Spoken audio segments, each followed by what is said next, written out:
Hi friends, మీకు ఈ video నచ్చినట్లయితే లైక్ చేయండి, సబ్స్క్రైబ్ చేయండి.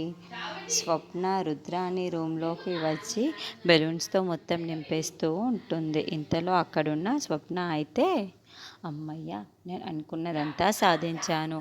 ఇప్పుడు ఎలాగైనా అత్తయ్యకి, రాహుల్కి ఎలాగైనా సర్ప్రైజ్ ఇచ్చేసి వీళ్ళకి ఎలాగైనా బుద్ధి చెప్పాలి అని చెప్పేసి అనుకుంటూ తిరుగుతూ ఉంటుంది. ఇంతలో అక్కడున్న స్వప్న అయితే వాళ్ళిద్దరూ రూమ్లోకి రావాలి, అలాగే ఇందులో ఏదో ఒక బులెన్ పగలగొట్టాలి.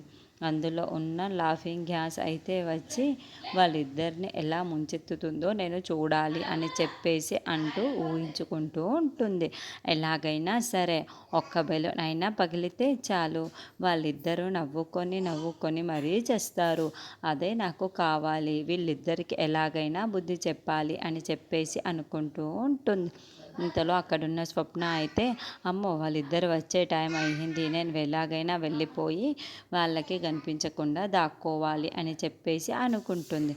ఇంతలో రుద్రాని, రాహుల్ అయితే వస్తూ ఉంటారు. అది చూసిన స్వప్న, అమ్మో, వీళ్ళు వచ్చేస్తున్నారు, నేను ఎక్కడో అక్కడ దాక్కోవాలి అని చెప్పేసి స్వప్న డోర్ దగ్గరకు వెళ్ళి దాక్కొని ఉంటుంది. ఇంతలో రాహుల్, రుద్రాని వాళ్ళు బాగా ఎక్కువ తాగేసి తన రూమ్కి వస్తూ ఉంటారు. అది చూసి స్వప్న, అమ్మో, వీళ్ళు వచ్చేస్తున్నారు, నేను అర్జెంటుగా వెళ్ళి దాక్కోవాలని చెప్పి అక్కడున్న డోర్ దగ్గరికి వెళ్ళి దాక్కొని రండి రండి అని చెప్పేసి అనుకుంటూ ఉంటుంది. ఇంతలో అక్కడికి రాహుల్, రుద్రాని వచ్చి ఆ డోర్ని చూస్తూ ఉంటారు.